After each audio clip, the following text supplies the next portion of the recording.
8:20 minutos, señores. Vamos. Una misa. Déjame hacer este anuncio de esta misa, Julio. Hoy se cumple el primer mes del fallecimiento del joven Jonathan Cabrera. Aquí este joven que murió en la autovía del Este en el accidente es el hijo del regidor César Cabrera, vocero del bloque de regidores del PRD en la sala capitular. La misa del primer mes será hoy a las 6 de la tarde en la iglesia Sagrado Corazón de Jesús. Hoy a las 6 de la tarde por el alma de Jonathan Cabrera. 10-20 minutos. Buenos días, adelante. Buenos días. Baja un poquito el volumen de radio. Buenos días. Aló, buenos días. Sí, buenos días. Adelante. Nosotros queremos preguntar al senador que si con el asunto de la tarjeta va a pasar lo mismo que de Antena Latina, que después de tanta bulla no se hizo nada. Ok, buenos días, adelante. Sí, buenos días, Julio.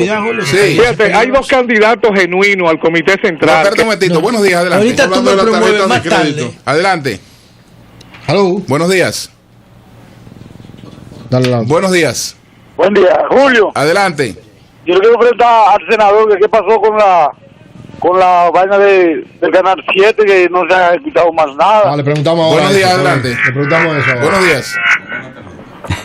Aló. Adelante. Buenos días. Aló. Adelante. No, bueno, ese se cayó. Sí. Bueno. Adelante, buenos días. Sí, buenos días. Buenos días. Te estaba diciendo, Julio, que hay dos candidatos genuinos. No, pero espérate, tú no hablas de tu Comité candidato. Central después estamos hablando de un tema que le interesa a todo el país. Adelante, buenos días. Que es de las tarjetas de crédito. Buenos días. Buen día, Julio. Sí.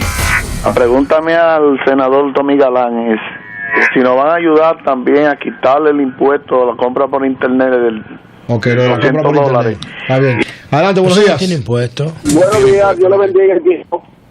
Una pregunta, ¿qué ha pasado con la planta y qué ha pasado con la carretera Cibao Sur? Con la carretera Cibao Sur, ok. Bueno, senador, entonces hay otro tema, Melton, que pero anota ahí, mira, le tiraron lo de Antena Latina. Sí.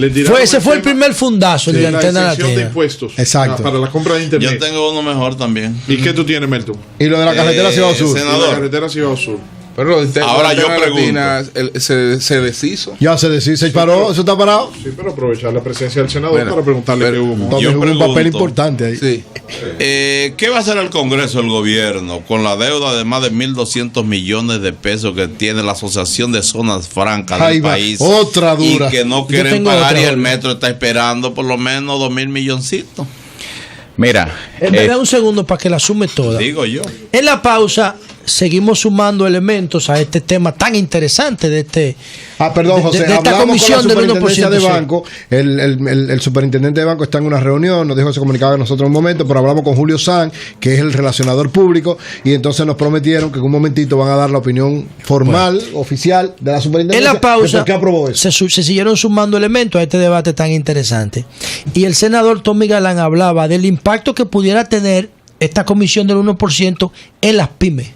Exacto. Me gustaría que lo diga públicamente porque nos escucha una gran cantidad de empresas de esa naturaleza. Y lo otro, el impacto que va a tener esta decisión de los bancos en el desincentivo a la bancarización, que es un objetivo estratégico del gobierno para formalizar la economía. Esos dos para que lo incluyan. Mira, cuando yo hacía mención de la sentencia del Tribunal Constitucional en el orden de cómo establecer un impuesto en tasa, es para que la gente interprete que de ahí se deriva también cómo una comisión que se llama comisión puede establecerse como un impuesto, porque su naturaleza de aplicación así lo define. Cuando tú planteas el 1%, y es bueno que la gente sepa que frente a todo lo que comenté en el uso de las tarjetas de crédito internacional, salud, educación, las compras,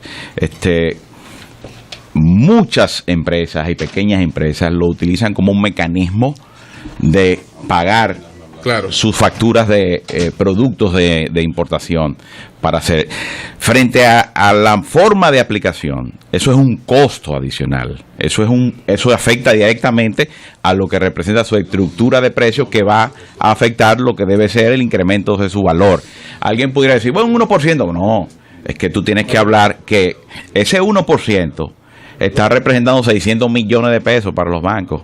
Y déjame decirle algo a ustedes. ¿En beneficio? ¿Quién hace o en reclamo? sacrificio? Para que también se entienda en esto, porque ellos alegan mucho la constitucional sobre el libre mercado, la tasa de interés. ¿Qué pasa? La tarjeta de crédito es un instrumento de pago. Es difícil para cualquiera viajar sin una tarjeta de crédito, no ni siquiera porque ese es un tema de tener o no tener dinero. En un hotel o reservado. Es que tú alquilar un carro es un problema, tú vas a un hotel es un problema, o sea, por el tema de la tarjeta de crédito. Ahora, ¿quién hace reclamo? Es la Asociación de Bancos, que aglutina 22 instituciones. Tú estás estableciendo que esas 22, frente a una persona, como dicen los abogados, personalidad jurídica, han hecho un reclamo frente a un instrumento que esa connotación le da un carácter de monopolio. Sobre esa base ellos no pueden abusar, pensando que el libre mercado es establecer las tasas de intereses que le dé, senador, que ellos entiendan, mire, puede ser en este caso excesiva. Antes que usted finalice, porque el tiempo no terminó, el tema que planteó Melton de la deuda de las empresas de zona franca. Mira, ese tema es muy viejo. Ese tema fue resultado de una ley que se aprobó en el Congreso de un aval financiero. Exactamente. Que luego de revisar el comportamiento de la deuda pública, años después, 2 años después, fue que surgió una primera resolución que nosotros la planteamos en el Congreso, donde se evidenciaba de que el gobierno había pagado los valores de esos préstamos por la ejecución de la garantía del aval financiero que dio el gobierno. O sea, en el fondo el gobierno tuvo que pagar esos cuartos a los bancos. Y de ahí se han establecido varios acuerdos. Pero los propios acuerdos que se establecen también se violan. Yo siempre he dicho y he manifestado que aparentemente el espíritu inicialmente de eso era no pagarlo. Sí. Porque en la medida en que usted hace un acuerdo, no lo cumple, y vuelve a hacer otro acuerdo, no lo cumple, usted está evidenciando que usted está en una postura de no cubrir. Ahora, yo voy a decir esto, y se lo he dicho al ministro de Hacienda, se lo he dicho al presidente. Si ciertamente ellos no han pagado, también yo debo decir que ellos no han pagado porque tampoco el gobierno ha tenido la decisión y la voluntad y la firmeza de cobrarle. Para el gobierno es muy fácil asumir las acciones que deba asumir. Y déjeme decirle esto: en la discusión del presupuesto del año 2014, que yo tengo la información, yo tengo la información con relación a ese tema. Entonces, ustedes recuerdan que hace poco tiempo el Ministerio de Finanzas anunció que iba a constituir abogados, porque estaban incumpliendo con el acuerdo. Y fíjense que después de eso no se volvió a hablar del tema. Lamentablemente, de Palacio llamaron a Hacienda para le dijeron de eso así, para paralizar esa situación. Y digo que eso es lamentable porque si usted tiene esa deuda, a Simón Lizardo, parece que ¿quién se atreve a llamar a Simón del Palacio? Nadie. Bueno, él no se ha vuelto a hablar jamás de eso. Déjeme decir, se anunció que se iban a constituir abogados, etcétera. Nadie se atreve a llamar para nadie tiene rango que no sea Danilo para llamar a Simón ahí. Y después no. ¿Alguien tiene rango ahí? Alguien le dijo que manejara eso al paso. Entonces, bueno, pues tú sabes quién fue que se lo dijo. Entonces, ¿qué ocurre? ¿Qué ocurre? Ahí hay acuerdos que sería bueno que se le pidieran al Banco de Reserva los acuerdos, por eso debe ser transparente. Ahí hay acuerdos que se hicieron con gente que pueden durar 85 años. Lo que ellos no van a durar de vida, se lo han puesto para pagar la deuda en 85 años. Un saludo para... Mira, el banco que no yo tengo saludo ahí. Mira, cualquier mira,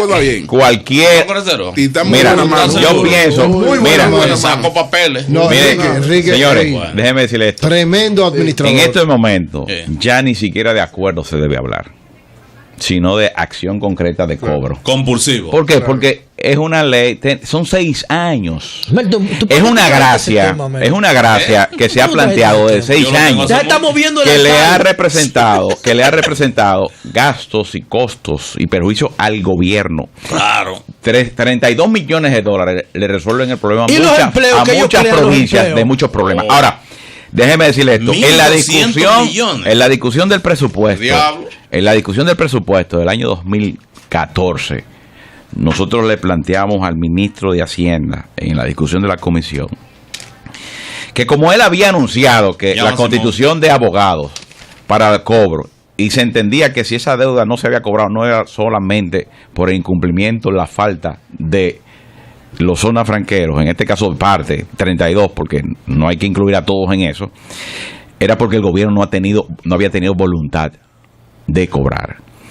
Y frente a ese planteamiento yo le dije al ministro, vamos a hacer lo siguiente frente a una serie de requerimientos de fondos que están haciendo en el presupuesto. Como en el presupuesto no está consignado ningún ingreso frente a una decisión y una voluntad que usted ha planteado de cobrar esa deuda de capital, no solamente de intereses, vamos a establecerla en 3 años. Establezcamos el 30% este año, el 30% el año siguiente, ahora 35%, 35 y 30 del cobro de los 32 millones de dólares, porque ese 30% se puede consignar en el presupuesto de la nación este año como un ingreso que no estaba concebido y representaban 500 millones de pesos que podían ser fuentes de aplicaciones de fondos para dar cumplimiento y exigencia. O sea, pero lamentablemente, aparentemente, no fue una propuesta que era lógica, porque si se va a cobrar, eso va a generar un ingreso. Claro. Y si se está planificado cobrar, posiblemente ese ingreso tenía que consignarse para aplicarse esos fondos al presupuesto. Senador, lamentablemente no se asumió. Ahora, yo pienso que para ser claramente, yo pienso que ahí no hay lugar ni para acuerdos que no sean sobre la base de establecer el cobro de esos recursos. El diputado de las tarjetas de crédito, el diputado de la provincia de Santiago de los Caballeros, Francisco Matos, tiene un aporte con relación a su intervención. Adelante, Francisco. Lo vamos a desperdiciar, salcochar. Felicidades al senador Tommy Galán por hacerse eco de este tema que es la de nunca acabar hasta que no exista una ley expresa que regule a ese artículo financiero llamado tarjetas de crédito y débito también. De manera que quiero aportar diciendo que no solamente Tommy es el 1%. Sí, para llamarlo nosotros. Ya comenzaron a ponerle límite al crédito diario a todo tarjetaviente, imponiendo ellos, de acuerdo a su propio criterio, cuánto es el mínimo, el máximo a gastar por un tarjetaviente en cualquiera de sus actividades, colocando un 5% a todos aquellos que vamos a invitarlo, Víctor. Sí, porque se oye un poco mal. Fran.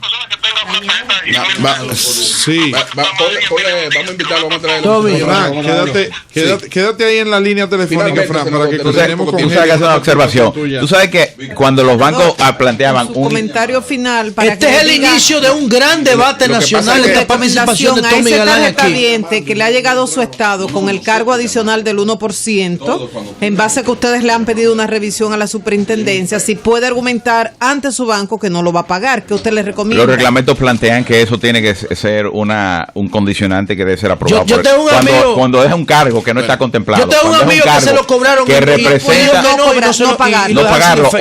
O yo hago una... Yo le sugiero, el sector de la gasolina hizo un ejercicio aquí válido, democrático. La gente el consumidor que asuma. Este es un papel que debe asumirlo incluso. Senador, usted me dijo que quería hacer una precisión final, no tenemos tiempo, vamos a ver. Cuando se hablaba de esa exorbitante y abusivo cobro que llegaba a 104%, no era solamente por la aplicación de tarjeta, era por la falta de transparencia. ¿Qué hacían los bancos? Te cobraban intereses sobre intereses y te aplicaban los porcentajes, no sobre saldo insoluto, sino sobre saldo absoluto. Ajá. Y eso a veces, una tasa nominal, una tasa real de un 2%, por ejemplo, puede generarte frente a la aplicación o la aplicación de esos intereses sobre saldo insoluto absoluto, tasas efectivas que puedan superar el 6 y el 7%. Tommy, mira. Entonces, yo pienso que no hay cabida para que ese 1%, ni la Junta Monetaria, ni el Banco Central, ni la Superioridad de Banco le acepte a los bancos por cualquier argumento que no sea ellos asumir. Lo que deben seguir asumiendo permanentemente como un costo operativo el hecho de ese Te vamos a apoyar, Tommy, en esta batalla, pero mira, recuerda que tú tienes que apoyarme ahí en el Comité Central.